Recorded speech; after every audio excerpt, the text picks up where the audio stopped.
Hey guys, welcome back. It is your favorite Gimp of the Limp, and I'm here with just a quick announcement for you all about a game that is coming to Kickstarter very soon. This one is actually launching on Kickstarter on June 27th, and it is called Exit Vector. And it is by a company called Vector Tridents. Now, one of the reasons I'm covering this game is because I like covering smaller publishers, smaller designers.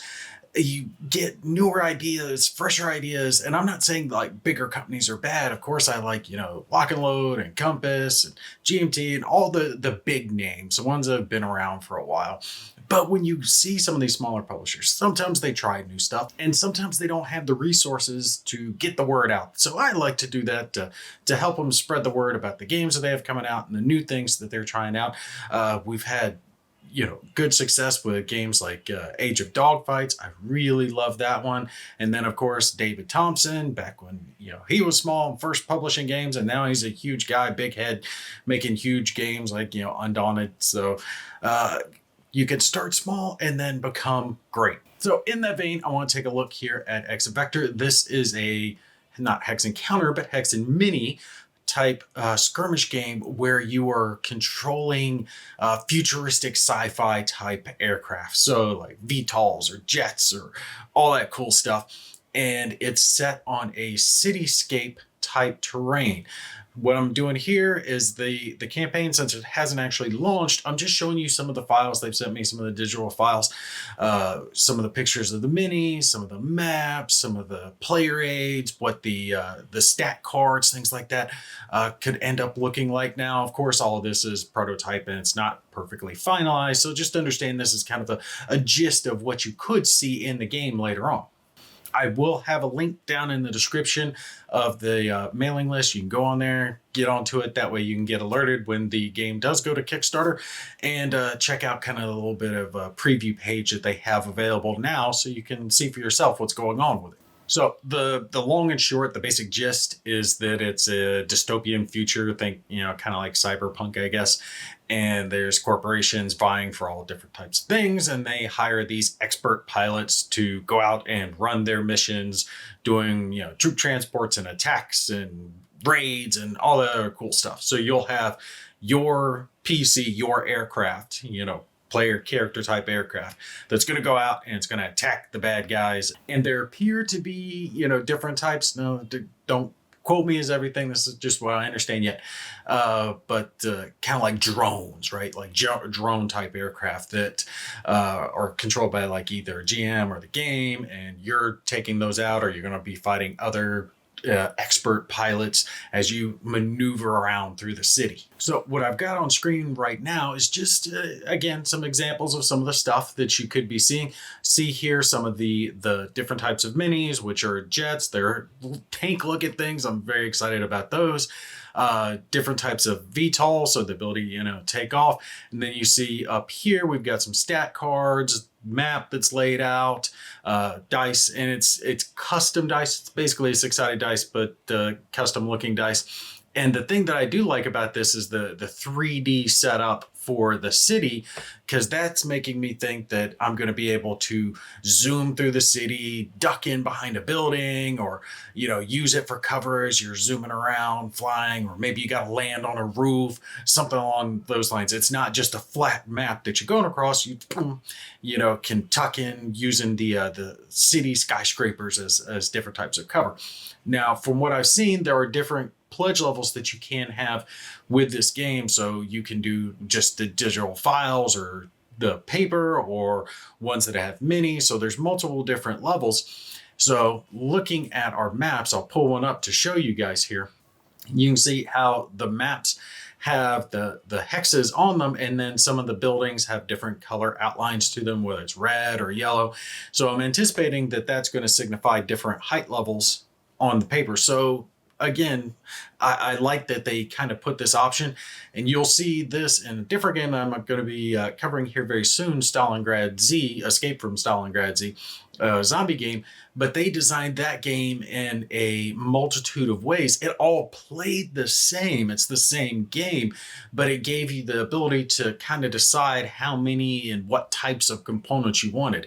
You could have just a flat game itself, or you could bump it up to standees, or you could bump it up to miniatures. You could really invest as much as you wanted into the game, but you're all getting that same type of experience. I think they're doing something very similar here. So I've actually got pulled up here again what I was talking about, the different pledge levels. And again, I'm going to reiterate it multiple times. It's, prototype. This is roughly what it is, but it's not definite what it's going to be just yet. But you can do at a digital level, basically you just get all the files, a paper set where you're going to get basically all the flat stuff, tokens, cards, rule books, things like that. The basic set, which will add on to the paper set that we were just talking about, but then it's starting to add in things like dice and some miniatures. And then each one of these stepping up appears to be more minis, right? So you're getting the basic set of minis, then you're getting more minis, and then you're getting even more minis, just depending on which pledge level that you're going to back at. And of course, minis are one of the more expensive components when you're making a game. And again, just a quick preview here. I wanted to show you guys some of the stuff that I was talking about. These are just some examples of some of the maps, and it looks like some of the buildings down here, over here to the side.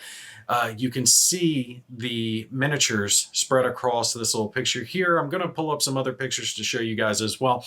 But these look like, skyscrapers, right? So you can move along through the streets or tuck in behind those. I'm really interested to see how that's all going to play out. It looks like some are on top of these buildings. So I'm wondering if they have like gun turrets or missiles or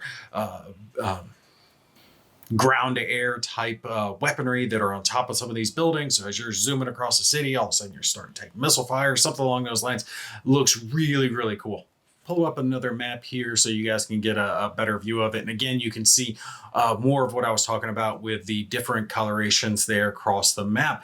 And this has that realistic look to it. It doesn't look like a cartoony or drawn in map. I'm not sure if this is going to be more of the final design, what they're going for, if they want the realistic look, if they're going to change that up. I like it. It's a little different than what we've seen in other games. But something else that they do have on their map that I do like to see, because stuff like this always makes it easy when you're playing the game, is the fact that they have the information that you're going to need listed right there across the bottom of the map. I've always appreciated that when they have just that little bit of player aid or terrain chart or whatever it is right there on the map, so you don't have to go digging off into a rule book. You've got the information right there, easily accessible. Just that main stuff, right? What you're going to need during the game, you can easily access it without having to pull off to the side to get other components. All right, so I've got a couple of pictures pulled up here so I could show you some examples. These appear to be the like stat sheet and then like a little player aid for the game. So you can see here, this is the character's Deuces, and he's got the Avenger vehicle. The kit is guns and missiles. You can see they do different varying levels of damage. Now off to the left, that row there of hexes, that's the damage, right? The damage that the aircraft has taken from enemy attacks. And then on the far right where you see SYS, that's a system. I am not 100% sure on that, but I believe that has to do with like cyber attacks, right? So viruses and the like being done against your aircraft that can potentially cause it to shut down or you lose control, something along those lines. So you can be attacked in two different ways. You can be attacked physically and you can be attacked digitally as well.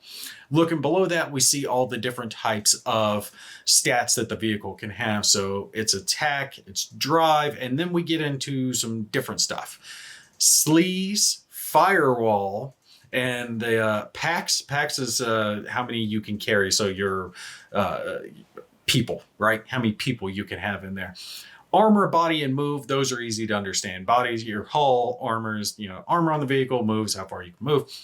Sleaze and firewall, I am not 100% on that. Firewall, I am assuming, has to do with some type of armor factor for a system type attack. Sleaze, I've got no clue. I've got no clue what the hell sleaze is, but I'm curious to see what it does. And then right below that, we do see that it has some special abilities, things like bonuses to attacks or VTOL, that's vertical takeoff and landing, what size the vehicle is. And then also, if we look at our player aid there, that shows us how some of this stuff is going to work, right? So you're going to do your initiative roll to determine who's going when. And I kind of like this. At first, I was thinking, you're doing a little too much, but there's multiple vehicles, right, that are going to be determining their initiative. So having a 4d6 roll gives a wider range of numbers that you can potentially have for your initiative, because there's a lot more than just two sides, right? So you don't need to just roll 2d6, one for each side to figure it out. This you're determining for all the different aircraft that are going to be on the board at the same time. And then when you do take your actions, you're going to have the ability to take two. Now, drones and the like only take one, right? So player characters, the aircraft you're controlling or your opponents or whoever's controlling, they get two actions. Drone types only get the one, but you can do multiples of them. You can do two shoots or two scoots, two sleazes, two stable, whatever it is. You can pick from among them however you would like to distribute your two actions. But you do have certain bonuses that are going to apply to that. Your shoot looks like it's affected, of course, by your attack. Your scoot is by the D, which means drive. The sleaze, obviously sleaze, and stabilize is F, so I'm assuming that's going to be the firewall. And then, of course, all that's going to be done in your initiative order. And then below that, you resolve statuses. So if you've been shot down, forced to land, or forced to reboot, your system's taken out, those come into play. And then below that, we see how there are bonus action dice that you can have. It says that each PC player character is going to get 3 edge dice, bonus dice, that they get to add to whatever roll they want to. They can use it for initiative or attacks or whatever they want, and that can give them certain bonuses depending on what they roll on that dice. Now, what you see here is a blank stat card. And I'm assuming this gives you some kind of leeway to either create your own or maybe change up, maybe improve, maybe your aircraft can be upgraded throughout the course of the game, and you can have the ability to, increase its attack or its drive or sleaze or, whatever the hell stats that you want to improve on it. Or maybe, just create your own type. We'll have to see. So roughly how the game's going to be played is that it says that it's based on combat rounds. A combat round takes roughly 3 seconds of game time, which, with fast moving aircraft, a lot can happen in 3 seconds. All of it's going to be done based on the initiative roll, like I mentioned earlier, which will be determined by the 4d6. So you'll do your 4d6 roll, you'll add your drive rating to it. That'll determine who's going to go in what order during the turn itself, and that's where you start performing your actions. Oh, yes, here's the word it was looking for. Riggers get 2 actions, and non-riggers, so drones and packs, get 1 action on their turn. Okay, so this is kind of interesting. I was reading up a little bit more about it, what happens during the course of the turns. Like I said, you'll do your initiative, determine what 2 actions you're going to do those actions in the order of the initiative for your turn. And then after that, that's the time where you're going to resolve it, where if you've taken too much body damage, you'll just crash. And otherwise, if you have a system reboot, you're going to lose your next turn and descend a level of altitude, which I'm assuming maybe can make you crash. We'll have to see. And just to show you here, I've got pulled up some pictures of the minis that are potentially going to be included. I really like these. They look awesome. I like this tank looking thing with the big guns on it, the VTOL. These kind of look like jet aircraft, and this looks like maybe their futuristic version of like an attack helicopter, screaming in, shooting missiles and guns and all that cool stuff. And here we just see, examples of some of the potential stats. This is the attack VTOL. We already saw its armor, movement points, and vehicle rating as far as how many seats it has, any special abilities. This one's the Stealth Ray. I like the sound of that. Similar as far as stats, except it can carry more people and it gets a bonus to sleaze instead of attack. Dodger High Performance VTOL, and it's a little bit faster. Wait, no, is that packs? No, it carries 5 people. The same speed, same armor, but it carries 5 people. And this one, the biggest one, carries 7 people. I'm interested to see how these seats are going to affect gameplay. That actually sounds really cool too. I'm assuming they get to add some type of bonus to the aircraft itself, having extra people in there to help monitor guns, shoot, do whatever. Okay, but again, this is just a quick heads up. Hey, they're going to be doing the Kickstarter. It is going to be June 27th. Make sure you sign up on the link that I sent below if you want to know some more information about it. And stay tuned because I'm going to do a playthrough of it as soon as I can, just so I can show you guys how the game is going to play out. It looks really cool. I love supporting these smaller publishers, so definitely go over there, take a look. If you like miniatures games, you like hex and aircraft type games, if you've ever been interested in anything like what's that, Aeronautical Imperialis, right, by GW Games, or if you've ever tried X-Wing or Attack Wing, any of those games, you know, air dogfight type things, this looks like it could be something up your alley. All right, but that's going to be it for me. Hope you guys enjoyed it. You guys stay tuned. I will have some playthroughs of it coming up for you as soon as I can. Y'all take care. I'll catch you in the next one.